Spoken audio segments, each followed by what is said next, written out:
Hey everyone, James here again, and I'm glad to have you back. I know we've been doing a lot of coronavirus or COVID-19 or whatever you want to say coverage here on the channel, and I'm really trying to not do too much of it because we don't want to spread fear, but we do want to spread understanding.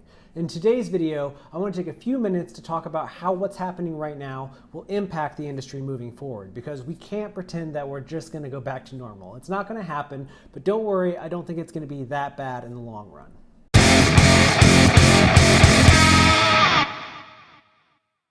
The first thing I want to point out, based on what we already know, is that live music is going to be a little bit different as we move forward. I know everyone's excited to get back to concerts, myself included. I lost count of how many events I was looking forward to that have already been canceled.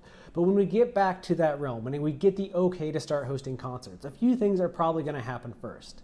For starters, I don't think that we're going to see every city and every state open up right away. Most likely it'll probably start overseas as they are starting to get a better grasp on the coronavirus than we are here in the United States. And even when shows can happen in the States, it'll probably vary greatly from city to city or state to state in terms of when these things start happening again. And with that in mind, we shouldn't be expecting giant crowds right away. I know that we're all itching to get back out there, but we also have to understand that people are afraid of giant crowds. I mean, that's the whole thing that we're learning right now. We have to self-quarantine, we have to self-isolate in order to stop the spread of this disease. And when we get the go-ahead, unless there's a vaccine that we've all already taken, then there will still be a risk of contracting this disease. So people may be a little bit hesitant at first to get back out there, and we may see some concerts adjust things in order to make people feel more comfortable. Whether that means lowering the capacity or spreading out the seats for seated events, we will probably see some at least short-term changes before we really get back into the full thrust of things once more. Going along with that live music information that I just shared with you, I think that we're going to see an incredibly crowded fall concert calendar, unlike anything that we have ever seen before. Most of the tours from the spring and early part of the summer are not being canceled, they're being postponed, meaning that they're moving to September, October, November, December, even January, February, and March 2021 right now. And that's going up against all of the concerts that already had holds for that time period.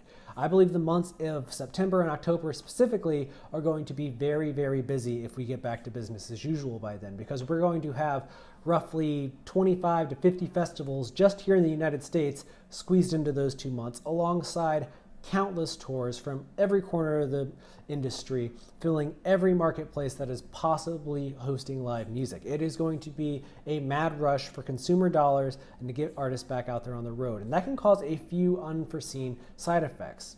For starters, there's the aforementioned fear from consumers of going back to gigs, but there's also promoters who are going to be worried about getting people out to shows, which could lead to lower guarantees for artists, which means they're going to have to tour even more than they were already planning to tour. And then there's just the matter of ticket sales. I mean, everyone that already had tickets for spring tours will have their tickets recognized for the fall shows. But then there's the fall shows, and will people be able to fit all of those concerts into their calendar? I don't know the answer, but I do know it's going to be really interesting to see how the live music field develops once it gets back in action. On the recorded music side of the industry, we have a similar problem. Right now, there are a number of artists who are postponing or delaying the release of their album due to things related to the coronavirus. The band Hatebreed, for example, recently delayed their upcoming album because they learned the production plant that makes the CD and vinyl product that they need for their release is not able to make the release deadline. So they're pushing the album until that plant reopens. When will that be? The band and their label don't know, so the album is just shelved. And then another label I heard from this week that we will not name here in this video, they are postponing the release of their artist materials because they weren't able to make any music videos or take photos or get any of the promotional stuff they need to really capitalize on the release. And at an even higher level, the major label market, where they're spending hundreds of thousands, if not millions of dollars to make certain records, they're also postponing albums because there's not really a lot of room to market a major release right now. I mean, there are no late night talk show appearances or Ellen appearances or radio tours or anything like that. All of that is currently canceled or postponed or just impossible to do. So instead of risking an album coming out and people not caring about it or listening to it, labels are just pushing it down the line. And once again, we're going to end up running into the same problem that live music is. We're going to get to the fall, and everyone that's postponed their spring release is going to be trying to get their album out, while everyone who already had a fall release scheduled is going to be rushing to finish their album and get it out then. And once again, there's going to be this crazy demand for consumer dollars that I'm not sure how we're going to deal with just yet. There will be some people who succeed hugely, and there will be people who might have done really well that don't do so well, and who knows, maybe there will be some unforeseen, underknown talent right now who just explodes onto the scene and takes everybody by surprise. But it's anyone's game once we get to the fall.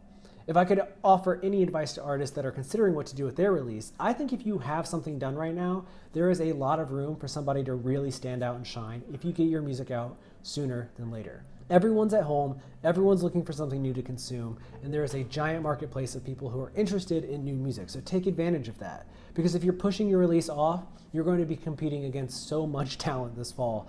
It's going to be really easy to get lost in the shuffle. On the jobs front, and I know that this is a big one because in the last couple of weeks, tens of thousands of music professionals have been laid off or furloughed or outright fired from their jobs due to the downturn in the live entertainment industry. Now, I do think that we will see a lot of these jobs come back as live music returns, but I also think we're going to see a bit of an evolution. If we've learned anything from this time, those of us who have been able to work during this time, what we've always considered necessary for the music business to operate isn't necessarily the case. We don't need giant offices, we don't need 10 meetings a day, we don't even need all of these in-person meetings. There's a way to save a lot of money while running a functional music business that is coming to light out of necessity right now, and I believe that those same ideas will be applied in the future. Which means the competition for a job in the industry, especially a secure job of any kind, if that's something that we can say, is going to be fierce. So you need to be using this time right now to develop your skills, whether that is marketing or publicity or artist development, whatever it is that you want to do in this business. Now is the time to make the most of your skills because you have the opportunity to do so. Because once the jobs start opening up and people are hiring again, there's going to be a lot of people looking for work, and you want to make sure that you get ahead. And lastly, and this is probably my favorite one, when we do get back in action, when this is all over, be that June, July, August, September, I hope it's not October or November, but whenever it is, music is going to take off.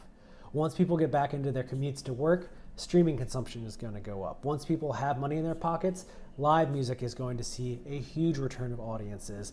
And the same goes for physical media once stores open up. Once things get back into action, we're going to see this flood of cash pouring into the music business. And does that mean that we're going to make all the money that we're losing right now back? Absolutely not. There is money being lost right now that will never be recovered. That's a hard fact of life.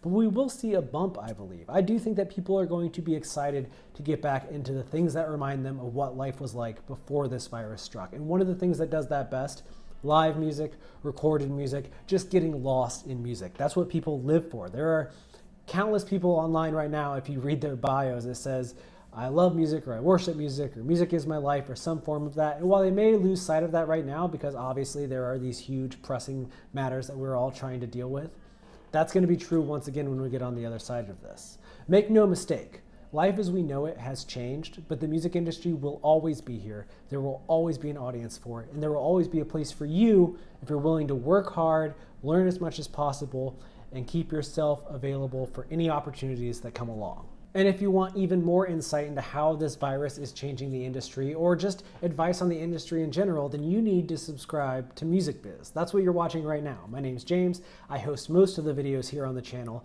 and we would love to have you as part of our community. So click that subscribe button down below or wherever it happens to be around me and join us. We have a great time here. We put a lot of content, and it'd be nice to have you around. So please click that button. And if you've already done that, then thank you so much. I know that when I get to this point in the video, you already know that it's going to end. So if you're still watching, I appreciate it. And now to end this video, like we end every video, all I ask is that you take care of yourself because you deserve it.